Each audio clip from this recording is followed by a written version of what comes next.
हमेशा की तरह सोन पापड़ी बनाकर उसे अपनी टोकरी में रखकर बेचने निकल जाता है और एक पेड़ के पास एक जगह अपनी सोन पापड़ी की टोकरी रखकर आवाज लगाने लगता है। आया रे सोन पापड़ी वाला आया रे, पीली पीली रंग बिरंगी सोन पापड़ी लाया रे। मुरली जिस पेड़ के नीचे खड़ा होकर सोन पापड़ी बेच रहा होता है, उसी पेड़ पर चुड़ैल अपने बच्चों के साथ सो रही होती है। तभी मुरली की आवाज से चुड़ैल और उसके बच्चे जाग जाते हैं। तभी कुछ बच्चे मुरली की आवाज सुनकर भागे चले आते हैं। मुरली भैया, हमें सोन पापड़ी दो ना। ठीक है, मैं अभी सभी को एक एक करके सोन पापड़ी देता हूँ। चुड़ैल उन सभी बच्चों को इतने स्वाद के साथ सोन पापड़ी खाते हुए देख रही थी। ये सभी बच्चे इतना स्वाद, ऐसी रंग बिरंगी कौन सी चीज खा और बार बार खाने के लिए मांग रहे।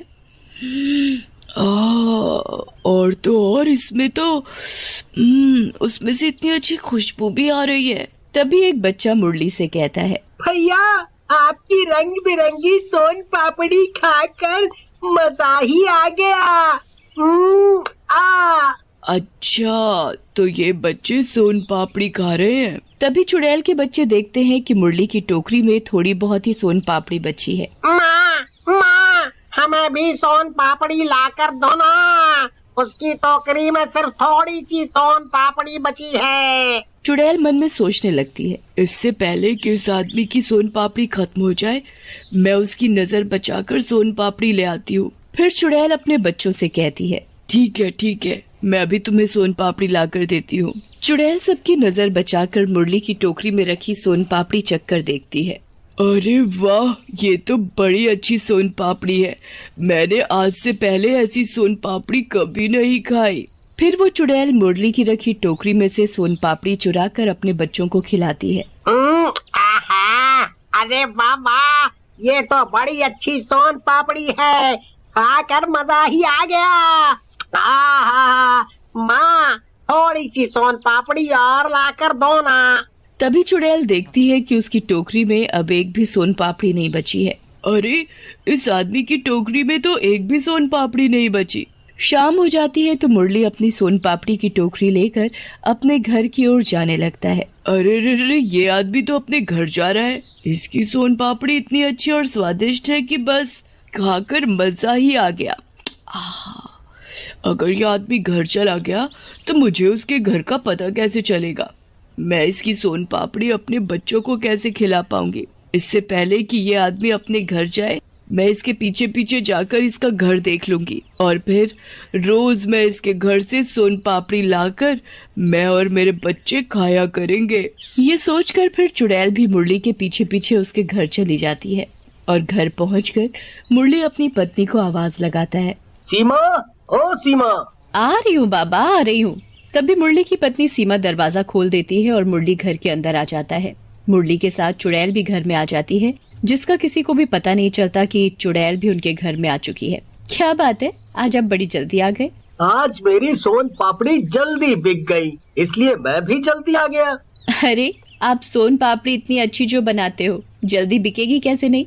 मैंने आपके लिए खाना लगा दिया है, आप हाथ मुंह धोकर खाना खा लो। मुरली खाना खाकर सुबह के लिए सोन पापड़ी बनाने में लग जाता है और जब वो सारी रंग बिरंगी सोन पापड़ी बना लेता है तो सोने चला जाता है। चुड़ैल इतनी सारी रंग बिरंगी सोन पापड़ी देखकर, अरे वाह, इतनी सारी सोन पापड़ी। फिर चुड़ैल थोड़ी सी सोन पापड़ी खाकर देखती है। मजा ही आ गया। ये सोन पापड़ी तो इतनी अच्छी है कि बूढ़ा आदमी भी बिना दांत के खा ले। इससे पहले कि सुबह हो जाए, मैं सारी की सारी सोन पापड़ी चुरा कर ले जाती हूँ। फिर चुड़ैल मुरली की बनाई हुई सारी सोन पापड़ी चुरा कर अपने घर ले जाती है। ये लो बच्चों, सोन पापड़ी। चुड़ैल के बच्चे एक एक करके सारी सोन पापड़ी खा जाते हैं।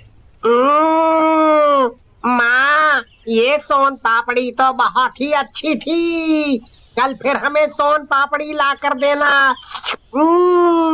ठीक है।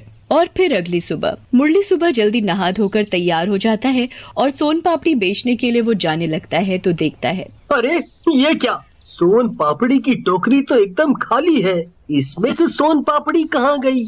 मुरली हैरान था कि सारी की सारी सोन पापड़ी कहाँ गायब हो गई। सोन पापड़ी के बारे में वो अपनी पत्नी सीमा से पूछता है। सीमा, क्या तुम्हें पता है कि टोकरी में से सारी की सारी सोन पापड़ी कहाँ गई? अरे ये क्या, सोन पापड़ी की टोकरी तो एकदम खाली है।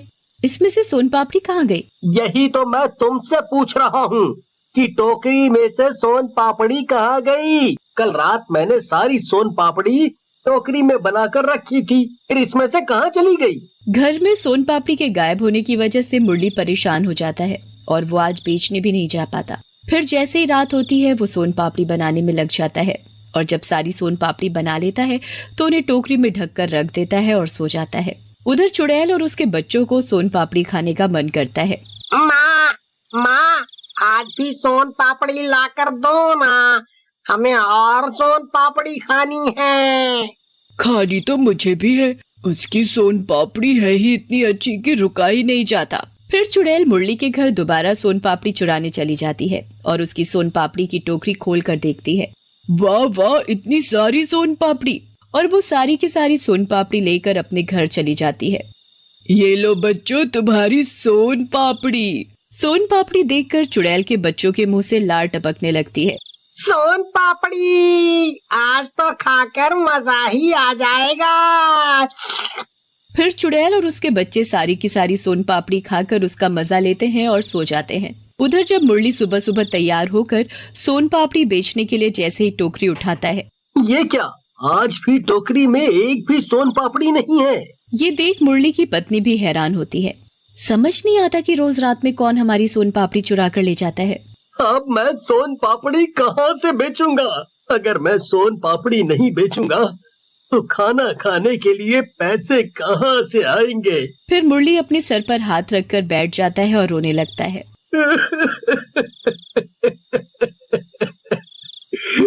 हे भगवान, ना जाने हमारी सोन पापड़ी कौन चुरा कर ले जा रहा है और हमें पता भी नहीं। तुम चिंता मत करो जी, आज रात मैं जाकर देखती हूँ कि कौन हमारी सोन पापड़ी चुरा कर ले जाता है।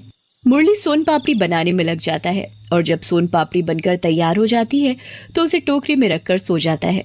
मुरली की पत्नी चादर ओढ़कर सोने का नाटक करने लगती है और जैसे ही रात होती है तभी चुड़ैल आती है और सारी की सारी सोन पापड़ी उठाकर ले जाती है। चुड़ैल, ये तो चुड़ैल है और ये हमारी सोन पापड़ी चुरा कर ले जाती है। तभी सीमा अपने पति मुरली को जगाती है। उठो जी, अरे उठो जी। मुरली अपनी पत्नी के जगाने पर जाग जाता है और वो भी चुड़ैल को देखकर हैरान होता है। चुड़ैल, ये तो चुड़ैल है। हमारी सोन पापड़ी और कोई नहीं बल्कि ये चुड़ैल चुरा कर ले जाती है। ऐसे तो हम बर्बाद हो जाएंगे। अब तुम देखते जाओ मैं क्या करती हूँ। ये चुड़ैल फिर कभी हमारी सोन पापड़ी नहीं चुरा पाएगी। अब तुम आराम से सो जाओ। और फिर अगली सुबह मुरली और सीमा रात होने का इंतजार करते हैं और जैसे ही रात होती है सीमा खुद सोन पापड़ी बनाने लग जाती है। ये क्या, तुम सोन पापड़ी बना रही हो? तुम्हें पता भी है कि तुम्हारे हाथ की बनी सोन पापड़ी खाकर दस्त लग जाते हैं। बस तुम देखते जाओ। सीमा के हाथ की सोन पापड़ी जो कोई एक बार भी खा लेता तो वो दोबारा खाने का नाम नहीं लेता। और फिर कुछ ही देर में रात हो जाती है। सीमा भी सारी सोन पापड़ी बनाकर टोकरी में ढककर रख देती है और फिर मुरली और सीमा चादर ओढ़कर सोने का नाटक करने लगते हैं। फिर कुछ ही देर में चुड़ैल आती है और सारी की सारी सोन पापड़ी चुरा कर ले जाती है। ये बच्चों, सोन पापड़ी जितनी चाहे खाओ।